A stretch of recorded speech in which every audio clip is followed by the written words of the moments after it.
आज हम लोग ऑप्टिक्स चालू करेंगे। बिहार बोर्ड में 14 नंबर का प्रश्न पूछा जाता है। सबसे पहले हम जानेंगे ऑप्टिक्स क्या है। ऑप्टिक्स क्या है तो ऑप्टिक्स के बारे में हम सबसे पहले बताएंगे। चलिए ऑप्टिक्स के बारे में जानते हैं क्या है। तो ऑप्टिक्स फिजिक्स यानी कि भौतिक, फिजिक्स यानी भौतिक की वह शाखा, भौतिकी की वह शाखा जिसमें हम प्रकाश,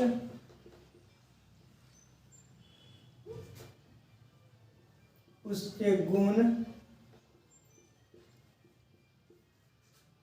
प्रकृति, इससे संबंधित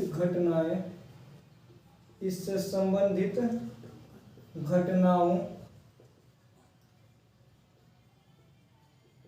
का अध्ययन करते हैं। ऑप्टिक्स कहलाता है। ऑप्टिक्स कहलाता है। देखो इसमें हम पढ़ते क्या है। ऑप्टिक्स में हम मूलतः पढ़ते हैं किसके बारे में? प्रकाश के बारे में। भौतिकी की शाखा है, जैसे कि आप लोग जानते हैं विज्ञान जो साइंस होता है, तो साइंस एक बहुत बड़ा पेड़ का नाम है। यह पेड़ है, पेड़। जब पेड़ निकलता है, जड़ से पेड़ निकलता है, तो जड़ से पेड़ निकलने के बाद उसमें से बहुत सारी डाली निकलती है, शाखा निकलता है। तो साइंस के जो ब्रांच होते हैं, तो इसके बहुत सारे ब्रांच हैं।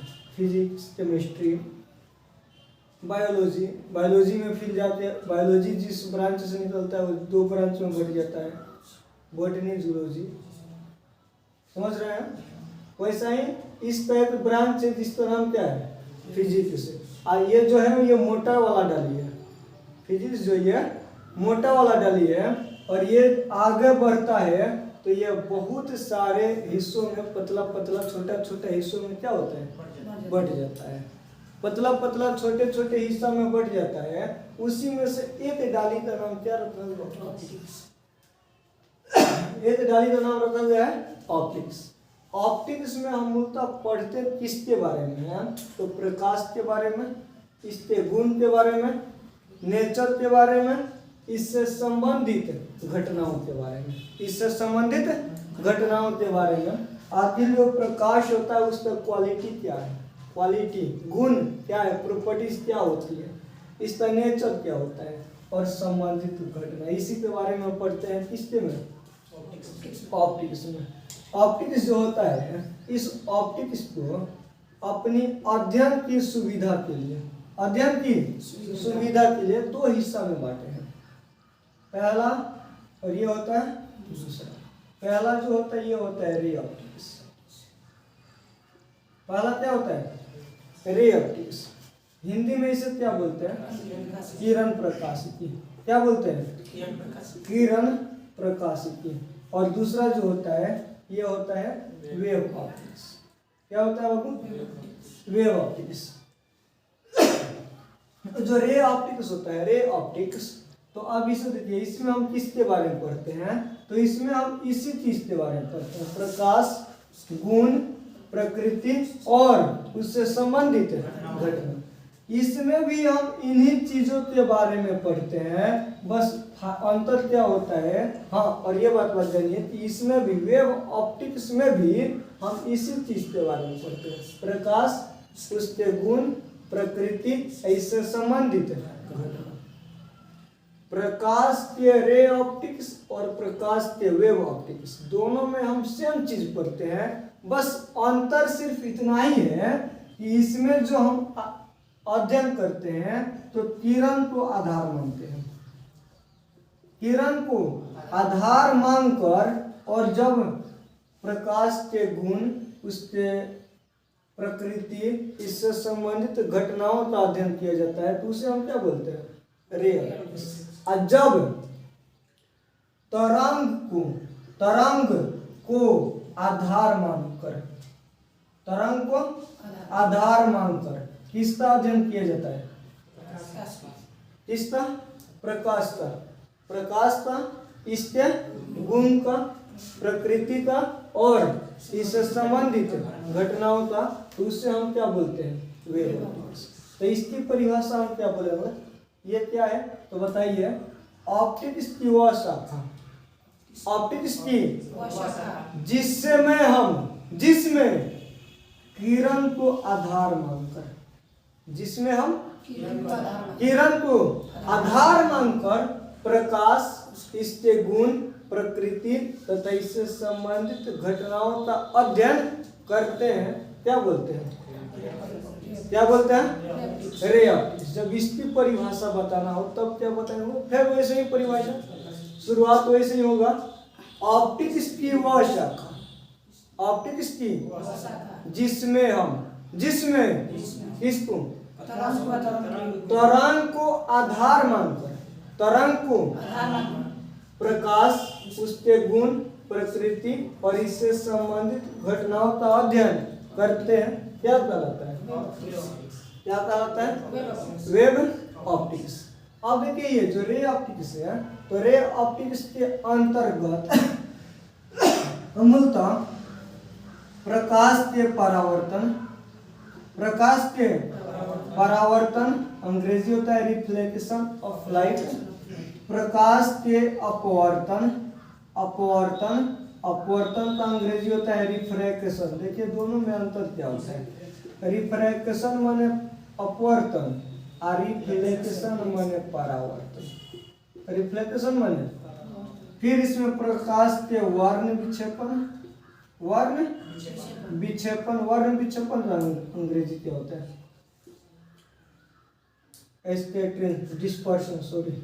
डिस्पर्शन ऑफ लाइट होता है, डिस्पर्शन ऑफ लाइट। तो ऑफ लाइट लगाते हैं किसके लिए? तो प्रकाश के लिए। फिर प्रकाश का प्रकीर्णन, इसमें क्या होता है? Scattering of light. इसके बाद इन्हीं सभी चीजों के बारे में हम पढ़ते हैं। किसमें पढ़ते हैं? रे ऑप्टिक्स में। किसमें पढ़ते हैं? दूसरा क्या आता है? Wave optics. इसमें वेव ऑप्टिक्स जो होता है तो इसमें हम पढ़ते हैं व्यतिकरण, प्रकाश का व्यतिकरण अंग्रेजी होता है इंटरफेरेंस, इंटरफेरेंस।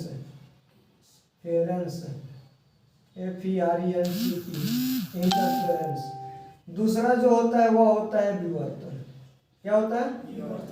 Diffraction, diffraction. और तीसरा होता है ध्रुवन। क्या होता है? ध्रुवन में अंग्रेजी होता है पोलराइजेशन।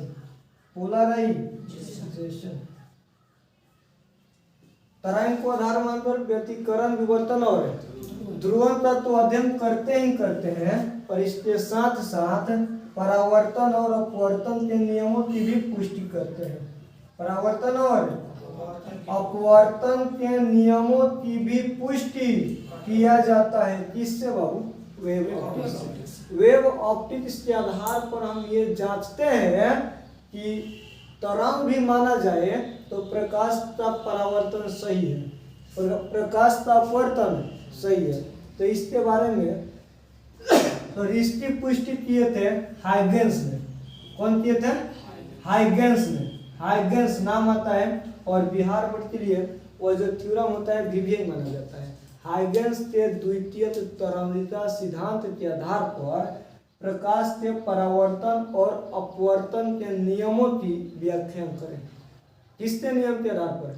हाइगेंस के द्वितीय तरंगिका सिद्धांत के आधार पर। तो हम जानेंगे जब तरंग प्रकाशिकी समझेंगे ना तो उस समय जानेंगे कि द्वितीय तरंगिका सिद्धांत क्या है।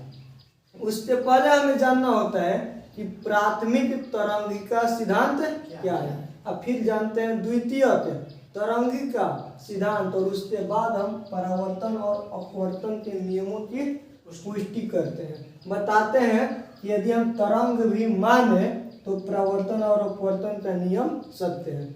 तो शुरुआत में बाबू माना है तो शुरू में प्रकाश को कौन माना हुआ था? जब नेचर की हम बात करते हैं, किसकी? नेचर, प्रकृति का अध्ययन करते हैं, तो शुरू में क्या माना गया था? कौन। शुरू में माना गया था कि प्रकाश क्या है? कौन है। और कौनिका सिद्धांत दिए थे न्यूटन ने। प्रकाश को कौन मानकर और कौनिका सिद्धांत दिए थे किसने? न्यूटन ने। कब दिए थे? तो 1675 ईस्वी को। 1675 जब कौन माना गया ना, तो प्रकाश के परिवर्तन वर्ण विक्षेपण प्रकीर्णन इसकी स्पष्ट व्याख्या हो गई। क्या माना गया? तो बाद में अब 1678 में हाइगेंस ने, कौन हुआ? हाइगेंस ने 1618 में बता रहे हैं कि ना, प्रकाश जो है यह कौन नहीं है, ये क्या है? तो ये तरंग है। क्या है? वेव है। वेव मानते हैं। और इन्होंने क्या किया? प्रकाश के परावर्तन अपवर्तन के साथ साथ व्यतिकरण, विवर्तन और ध्रुवण की भी स्पष्ट व्याख्या कर दिया। किसने बाबू? हाइगेंस ने। किसने? उस समय बाबू ये बात की पुष्टि हो गई। चलिए, प्रकाश कौन नहीं है? क्या है? तरंग। प्रकाश कौन नहीं है? बल्कि लेकिन बाबू इन्होंने, हाइगेंस ने तरंग माना तो जरूर था। माना तो कौन माना था? क्या माना था? तरंग। लेकिन इसे मान्यता 1801 में मिली। प्रकाश तरंग है, इसकी मान्यता कब मिली? 1801 में। 1801 ईस्वी में यंग, YOUNG, यंग एक अपना एक्सपेरिमेंट किए थे। इसलिए ये नाम है, साइंटिस्ट का नाम है क्या? यंग। यंग ने अपने प्रयोगों के आधार पर बताए कि प्रकाश क्या है? तरंग। तो 1678 में हाइगेंस ने प्रतिपादन किए थे तरंग सिद्धांत, यानी से मान्यता कब मिली? 1800। इसके एक्सपेरिमेंट के बाद, यंग के एक्सपेरिमेंट के, ये बात समझ में आ रही है? हाँ? तो प्रकाश क्या है? कौन है? कि तरंग। अब बताइए आप, प्रकाश क्या है? कौन है? कि तरंग। न्यूटन साहब ने क्या माना? न्यूटन ने क्या माना? न्यूटन ने माना क्या है? कौन है? और हाइगेंस ने क्या माना? अब आप क्या मानोगे? कौन है कि तरंग है? दोनों मान लेंगे। प्रकाश जो होता है कौन की भांति भी बिहेव करता है और तरंग की भांति भी बिहेव करता है। अब देखिए, अब प्रकाश की कहानी यहीं पे खत्म नहीं हुई। कहानी अभी और लंबा चला। कहानी और भी लंबा चला। तो अब आया बाबू, जब इसके बाद वाला हम लेसन पढ़ते हैं, एक आता है लेसन प्रकाश विद्युत प्रभाव।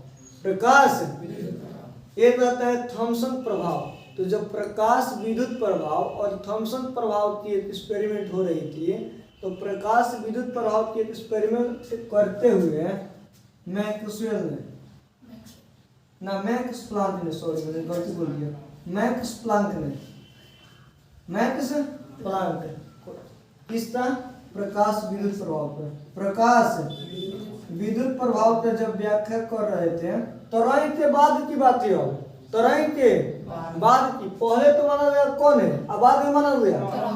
अब फिर जब मैक्स प्लांक प्रकाश विद्युत प्रभाव की व्याख्या कर रहे हैं, तो उन्होंने जब तरंग मानकर, क्या मानकर इसकी व्याख्या कर रहे थे, तो पता चला कि रिजल्ट फेल आ रहा है। आज तक जिसको मानते सब चीज व्याख्या हो गया, परावर्तन, अपवर्तन, व्यतिकरण, विवर्तन और लेकिन जब किसकी व्याख्या हुई? किसकी बात है? प्रकाश विद्युत। तो फिर बाबू ये जो तरंग नेचर था, नेचर में वेव नेचर था ना, ये वेव नेचर क्या हुआ? गलत फील होने लगा, गलत पता चलने लगा। तो मालूम चला कि फिर इन्होंने क्या मान लिया? कौन? फिर क्या इन्हें मानना पड़ा? पार्टिकल। अब देखिए भाई, कहीं पार्टिकल तो कहीं कौन, कभी ना सही, कहीं पार्टिकल तो कहीं वेव, कभी पार्टिकल तो कभी। फिर बाबू इसके बाद है डी ब्रोगली। कौन है?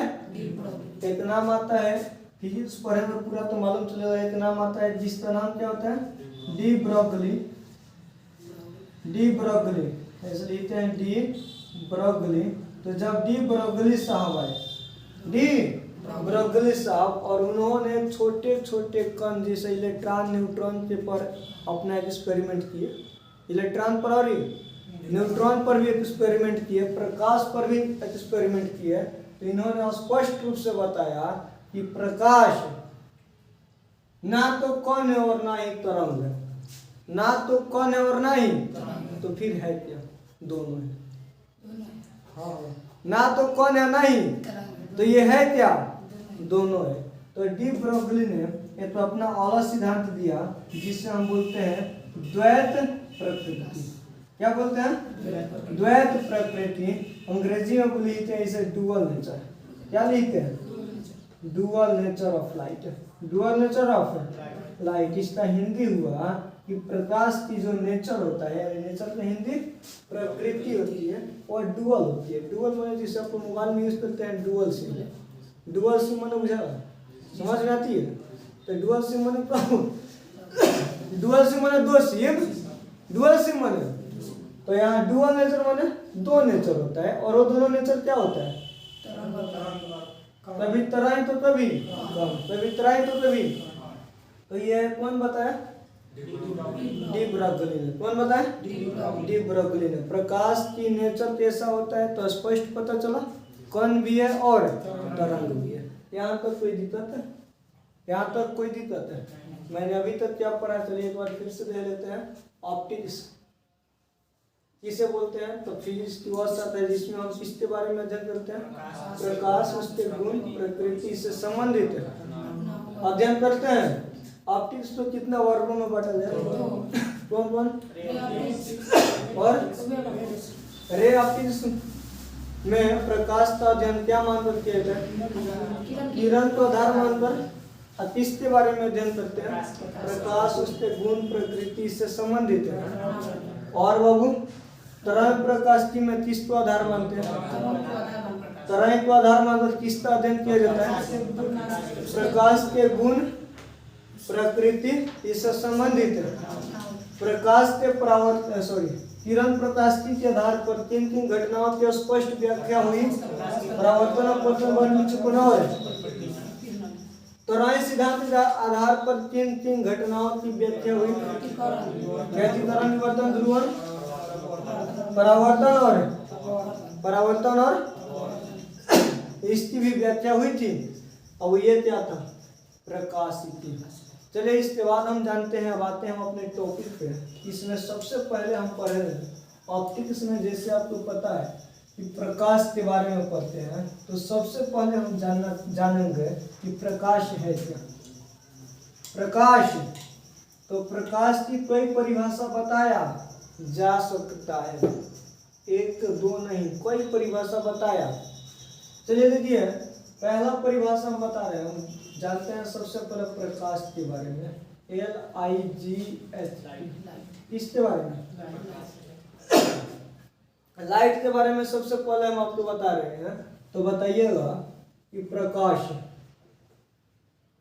वह भौतिक कारक है। वह भौतिक, अच्छा भौतिक में समझते हैं, कारक है। प्रकाश वह भौतिक कारक जिसकी सहायता से हम किसी वस्तु को देख पाते हैं। देखिए बाबू, मैं आप सभी को बता दूं कि दुनिया, इतनी सुंदर दुनिया में को देखने के लिए आपको दो चीज़ों की जरूरत होती है। कितने चीज़ों की? दो चीज़ों। पहला हेडलाइट है। भगवान ने हमें मुफ्त में दो हेडलाइट दिए। कितना हेडलाइट दिया? हमें दो हेडलाइट मुफ्त में मिला है। तो हेडलाइट, और दूसरा क्या चाहिए? लाइट। क्या चाहिए? हमारा हेडलाइट सही सलामत है, खूब बढ़िया है। रात्रि में जब अंधेरा हो जाए, कमरे में यदि कलम ढूंढना हो, बिना लाइट की सहायता से ढूंढना बड़ी मुश्किल होता है, बड़ी। यदि मैं खुद रहता हूँ फिर भी जल्दी नहीं मिलता है, यदि दूसरा कोई रहता है बताए भी तो मिलता नहीं है। कब? जब लाइट नहीं होता है तो। यदि लाइट चारों तरफ हो लेकिन हमारा हेडलाइट गायब हो, हेडलाइट गायब हो, तो कौन अच्छा है, कौन बुरा है, कौन बढ़िया है, कौन खराब है, क्या बता पाएंगे? तो दुनिया में किसी भी वस्तु को देखने के लिए कितने चीज चाहिए? पहला हेडलाइट यानी हमारी आंख, और दूसरा तो परिभाषा यही है कि प्रकाश व भौतिक कारक। प्रकाश क्या है? तो भौतिक, जिसकी सहायता से हम किसी वस्तु को, यानी कि इससे पता चला कि यदि प्रकाश नहीं होता, प्रकाश नहीं होता तो हम किसी वस्तु को नहीं देख पाते। दूसरी बात बताते हैं, क्या बताते हैं? कि प्रकाश ऊर्जा का एक रूप है, ऊर्जा का एक रूप है। प्रकाश क्या है? जो स्वयं अदृश्य होता है, जो स्वयं अदृश्य माने इनविजिबल। अदृश्य होने का मतलब समझते हैं? माने ये स्वयं दिखाई नहीं देता है। कौन बाबू? प्रकाश। प्रकाश ऊर्जा का एक रूप है जो स्वयं दिखाई यानी अदृश्य होता है, लेकिन यह वस्तुओं पर कर वस्तुओं को दृश्यमान बनाता है, वस्तुओं को दृश्यमान बनाता है, दृश्यमान बनाता है। कौन बाबू? प्रकाश ऊर्जा का रूप है जो स्वयं अदृश्य होता है, लेकिन यह वस्तुओं पर कर क्या करता है? किसको दृश्यमान बनाता है? यानी वस्तुओं को देखने लायक बना देता। नहीं जाओ, यहाँ से एक बात समझ लीजिए, यहाँ है वस्तु, यहाँ क्या है? जिसे हमें देखना है, जिसे हमें, ये वस्तु हमें दिखाई कब देती है? यह वस्तु हमें दिखाई कब देती है? तो इस जो अभी हम बता रहे हैं ये बात, इसका काम हमें बहुत बार पड़ेगा। पूरे किताब पढ़ते समय, व्यंजक निकालते समय कई बार इसकी जरूरत पड़ेगी। इसलिए इस बात को आप गहराई से समझने का प्रयास कीजिए। देखिए ये वस्तु हमें दिखाई कब देती है? दिखाई कब देती है? तो बताइएगा कि प्रकाश कहीं न कहीं से आती है, प्रकाश कहीं न कहीं से, और कहाँ पड़ती है? वस्तु से। अब वस्तु पे पड़ के यहाँ से प्रकाश लौट जाती है। प्रकाश क्या होती है? लौटती है। अब प्रकाश लौटने के बाद पड़ती है हमारी आंखों पे। कहाँ पड़ती है? बस पहले प्रकाश कहाँ से आती है? तो स्रोत से। स्रोत माने जहाँ से उत्सर्जित होती है, स्रोत माने जहाँ से उत्सर्जित निकलती है, तो वहां से कहाँ जाती है? अब वस्तु से टकराने के बाद कहाँ आती है? हमारी आंखों पर। तो हमें वस्तु क्या होती है? कौन दिखाई देता है? वस्तु दिखाई। जैसे आप लोग सीधी सी बात समझ सकते हैं कि जब हमें रात को किसी वस्तु को ढूंढना होता है तो हम ऐसे टॉर्च जलाते हैं। तो टॉर्च जलाते हैं तो टॉर्च से जो प्रकाश निकलता है वो वस्तु पर डालते हैं कि अपनी आंखों पे? वस्तु पर। क्या होगा यदि उस प्रकाश को हम अपनी आंखों पर डालें? क्या वस्तु दिखाई देगी? वस्तु दिखाई देगी? नहीं दिखाई देगी। नहीं दिखाई देने का रीजन क्या होता है? नहीं दिखाई देने का रीजन यही होता है कि वस्तु दिखाई देगी कब? स्रोत से वस्तु आए, सॉरी प्रकाश आए, अब वस्तु से, आज जब वस्तु से टकरा तो कहाँ पहुंचती है? तो जब हमने आंखों पर टॉर्च जला लेंगे, टॉर्च कहाँ जला लेंगे? तो क्या वो वस्तु से टकरा के आएगी प्रकाश?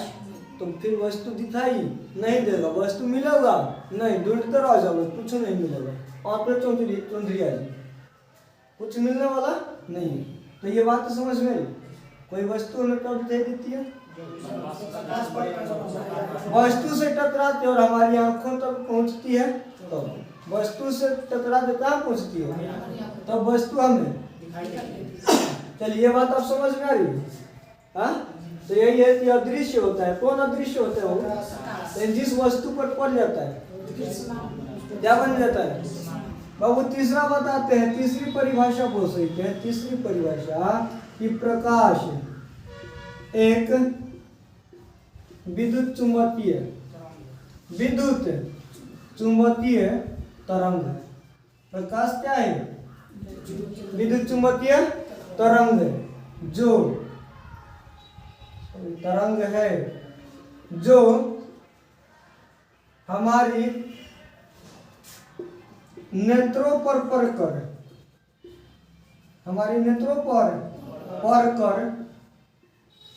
हमें वस्तुओं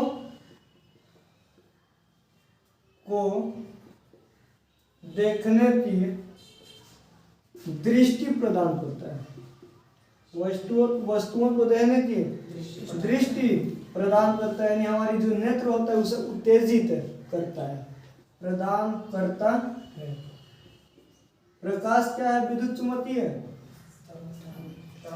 जो हमारी नेत्रों पर पड़कर हमें वस्तुओं को देखने के लिए दृष्टि प्रदान। यदि प्रकाश हमारे नेत्र पर नहीं पड़े तो क्या हम वस्तुओं को देख पाएंगे? पॉसिबल ही नहीं है कि हम देख पाए। ये बात तो समझ आ रही है? तो अब ये है किसका परिभाषा? प्रकाश का। एक और यहाँ से एक, दो और तीन परिभाषा है। इसके बाद जो हमें पढ़ना होता है प्रकाश के गुण। आप सभी को पीडीएफ भेज दिया जाएगा, टेंशन मत लीजिए, क्योंकि हम लोग थोड़ा सा पीछे है ना, मेंटेन कर लेंगे, उसके बाद आप लोग क्लास में लिख पाएंगे। अब हम क्या पढ़ेंगे बाबू? प्रकाश के गुण। अंग्रेजी में क्या होता है? प्रॉपर्टीज ऑफ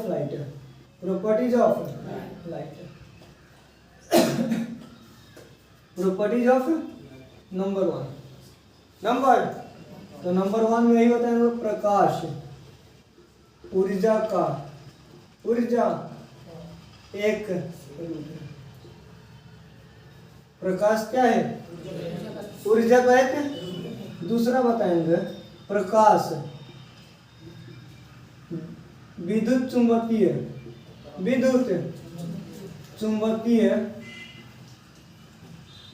विकिरण है। क्या लिखे हैं? प्रकाश विद्युत चुंबकीय विकिरण कहने का मतलब है अर्थात प्रकाश का संचरण किस रूप में? किरण के रूप में होता है। किस रूप में बाबू? प्रकाश क्या है? विकिरण है। विकिरण माने इसका संचरण किस रूप में होता है? विकिरण के। और तीसरा बताते हैं कि प्रकाश एक विद्युत चुंबकीय तरंग है।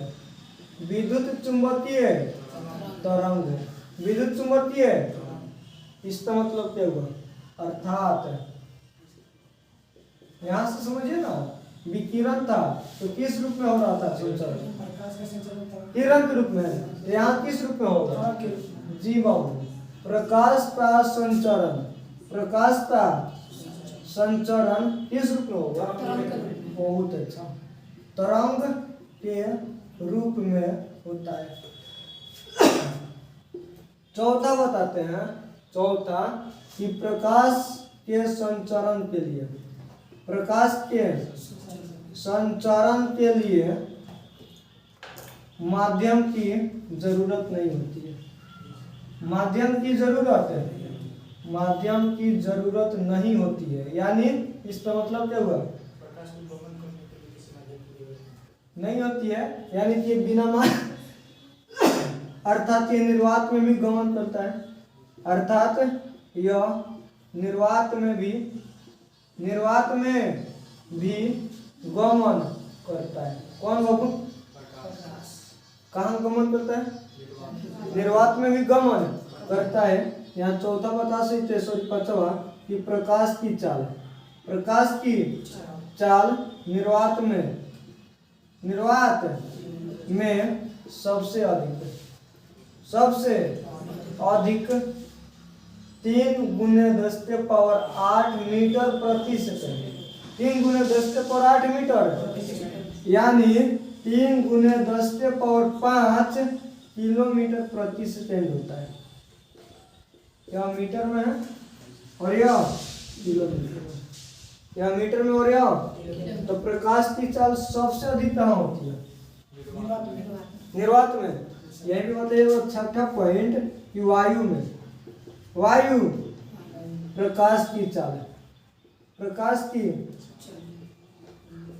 निर्वात की अपेक्षा 0.39% कम होता। वायु में प्रकाश की चाल निर्वात की अपेक्षा कितना होता है? 39% कम होता है। इसके बाद हम बता सकते हैं सातवां पॉइंट, कितना नंबर? प्रकाश की जो चाल है, प्रकाश की चाल ये आप लोग जानते होंगे भिन्न माध्यमों में भिन्न होता है, भिन्न माध्यमों में भिन्न होता है। चलिए उससे हम लिखते हैं। हाँ, ये प्रकाश की प्रकृति अनुप्रस्थ होती है। प्रकाश की प्रकृति अनुप्रस्थ होती है। प्रकाश की प्रकृति क्या होती है? नेचर क्या होता है? अनुप्रस्थ। तो ये सब क्या है? ये प्रकाश के गुण है। प्रकाश के थोड़ा सा ध्यान दो तो आसानी से याद कर सकते हैं। पहला ऊर्जा का रूप है, दूसरा विद्युत चुंबकीय विकिरण है, यानी कि किस रूप में संचरण है। तीसरा क्या है? तरंग है, विद्युत चुंबकीय, यानी इसका संचरण किस रूप में होता है? प्रकाश का संचरण के लिए माध्यम की जरूरत है। इसका मतलब यह हुआ कि इसका संचरण कहाँ होता है? निर्वात में भी होता है। कहाँ होता है? वायु में प्रकाश की चाल कितना होता है? 0.39% कम होता है। 0.39% कम होता है। इसकी अपेक्षा, निर्वात की अपेक्षा। वायु में प्रकाश की चाल कितना होता है? निर्वात की अपेक्षा 0.39%। लेकिन मैं ये भी बात बता दूं कि यह इतना कम होता है 0.39% कि उसे भी अपनी सुविधा के लिए इतना ही मान लिया जाता है। 3 × 10⁸, यानी कि आमतौर पर साधारण बोलचाल की भाषा में यदि आपसे कोई पूछे कि वायु में प्रकाश की चाल क्या होती है, तो हम उतना ही बताते हैं जितना निर्वात में होती है। उतना ही होता है जितना। ये बात तो समझ में आ रही है? इसके बाद प्रकाश की नेचर क्या होता है? अनुप्रस्थ होता